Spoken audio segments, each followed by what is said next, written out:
नमस्कार दोस्तों। Dictation start होगी 5 सेकंड बाद।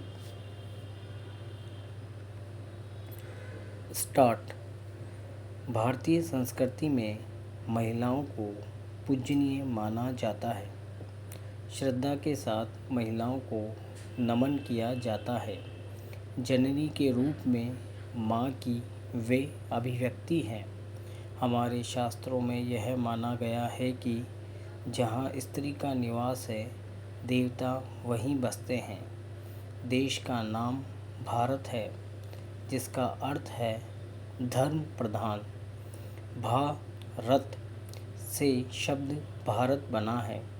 भा का अर्थ है धर्म तथा रत का अर्थ है लीन होना। भारत की संस्कृति में 3 देवियों का वर्चस्व है। विद्या की देवी सरस्वती है, ऐश्वर्य व धन की देवी लक्ष्मी तथा शौर्य व शक्ति की देवी दुर्गा।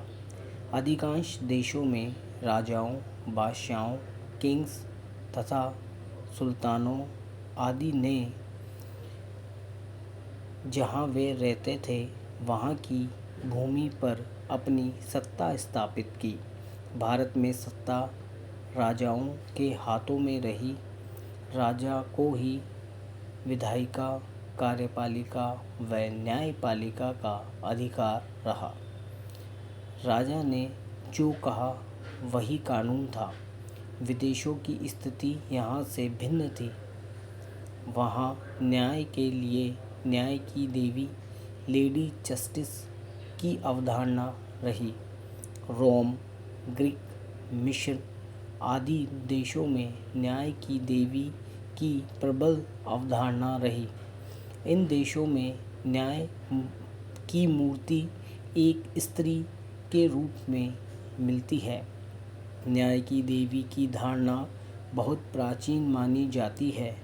यह अवधारणा प्राचीन ग्रीक व मिस्र के समय से चली आ रही है। ग्रीक की लेडी जस्टिस थेमिस कानून व्यवस्था और न्याय का प्रतिनिधित्व करती थी। मिस्र के पास मात थी जिन्होंने न्याय व्यवस्था का प्रतिनिधित्व किया। न्याय व्यवस्था के बाबत सबसे बड़ा नाम रोम की न्याय देवी जस्टिसिया को माना जाता है। रोमन माइथोलॉजी की न्याय की देवी जस्टिसिया है। रोमन सम्राट ऑगस्टस ने गुणों के कारण इन्हें प्रधानता दी। उनके बाद सम्राट टिबेरियस ने रोम में जस्टिसिया का एक मंदिर बनाया। जस्टिसिया शब्द से ही जस्टिस शब्द की उत्पत्ति माना जाता है। बाद के सभी सम्राटों ने इसे इनके गुणों के अनुसार अपने आप के साथ जोड़ा है। न्याय की इस देवी को सम्मानित किया। न्याय की इन देवियों की मूर्तियाँ प्राय खड़ी मिलती हैं। बैठी अवस्था में भी ये मूर्तियाँ मिलती है। इनकी पोशाक टोगा जैसी होती थी। इनके बाल गर्दन को घेरे हुए हैं। एक हाथ में तलवार और दूसरे में तराजू लिए हैं। आँखों में पट्टी बांधे हुए ये मूर्तियाँ मिलती हैं। 16वीं शताब्दी की मूर्तियों से आँखों की पट्टी देखी गई है। ऐसा माना जाता है कि ये मूर्तियाँ भारत में यूनान से लाई गई थी। भारत में न्याय का पोर्टफोलियो शनि देव के पास रहा है। फिल्मों में जहाँ अदालत के सीन होते हैं अथवा सभाओं में जहाँ कानून का विषय चर्चा का रहा है, वहाँ न्याय की देवी लेडी जस्टिस की आँखों में पट्टी देखी गई है। देखने वाले यह कहते सुने गए हैं, न्याय अंधा है। भारतीय न्याय की प्रणाली अंग्रेजों की देन है। आलोचना करने वाले अंग्रेजी कानून की बुराई करते हुए पाए गए हैं।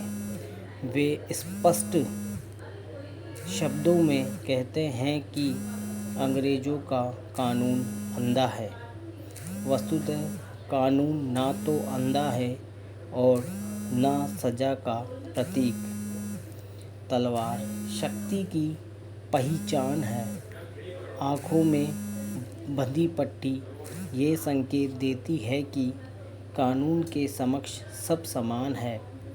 तलवार यह दर्शाती है कि अन्याय होने पर सजा मिलेगी। तराजू संतुलन का प्रतीक है, समानता की बात करता है। किसी के साथ अन्याय नहीं होगा। कानून के सामने सब समान है। तराजू इस बात का प्रतीक है कि दोनों पक्षों को सुना जावे। बिना सुने कोई निर्णय नहीं होगा। कोर्ट किसी निष्कर्ष पर पहुंचने से पहले दोनों पक्षों के तर्कों को सुनेगी, उन पर मनन करेगी और निर्णय देगी। मूर्ति की आँखों पर पट्टी सबसे अधिक आलोचना का विषय थी। जिसे दिखाई ही नहीं देगा वह कैसे न्याय कर सकता है, जबकि आँखों पर बंधी पट्टी यह कहती है कि सबके साथ समानता का व्यवहार होगा। अन्य किसी बाह्य शक्ति का न्याय करने में उपयोग नहीं होगा। पट्टी तो कानून की निष्पक्षता का प्रतीक है। यह भी अर्थ लगाया जा सकता है कि न्याय देने में राजनीति, पैसा, ताकत तथा प्रलोभन का कोई स्थान नहीं है। सर्वोच्च न्यायालय के मुख्य न्यायाधीश को हमारे संविधान में बहुत ऊंचा दर्जा दिया हुआ है। वर्तमान में सर्वोच्च न्यायालय के मुख्य न्यायाधीश D.Y. चंद्रचूड़ हैं। उन्होंने अपने कार्यकाल में न्याय सस्ता, सुलभ व त्वरित सबको मिल सके, इस हेतु बहुत महत्वपूर्ण आदेश पारित किए हैं। मनी लॉन्ड्री के मामले में जहां कानून में यह व्यवस्था है कि जमानत प्राप्त करने के लिए हेतु आरोपी को साबित करना होगा कि वह प्रत्यक्षतः दोषी नहीं है, किंतु सुप्रीम कोर्ट ने न्याय करने में विलंब को व्यक्ति की लायबिलिटी के अधिकार के विरुद्ध मानकर जमानत ली है। मुख्य न्यायाधीश चंद्रचूड़ ने न्याय की देवी की आँखों पर पट्टी बंधे होने के कारण न्यायालय की प्रतिष्ठा खंडित होते देखकर आँखों पर पट्टी देवी के स्थान पर नई देवी को